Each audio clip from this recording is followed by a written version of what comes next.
Excuse me, રાઇફલે રાહડા તો તમે બહુ રમાડ્યા, હવે અમને ગુજરાતી દાંડિયા રમાડો, દાંડિયા. એકલા દરવાજે તંબુ તાણી આવેલો,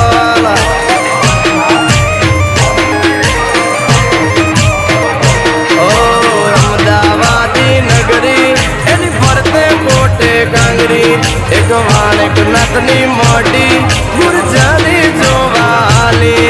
એ બહુ તમે નાચશો જોવાને ત્યાં બાદશો બડો મિજાજી, અરે બહુ તમે નાચશો જોવાને ત્યાં બાદશો બડો મિજાજી. એકલા દરવાજે તંબુ તાણી આવેલો. અલે તારા ભાભી બહુ ડેન્જર છે. આ સિંહણ નચાવા ગીતા ના હાલે, વીરુની પસંદી બંદૂક કે નાચ.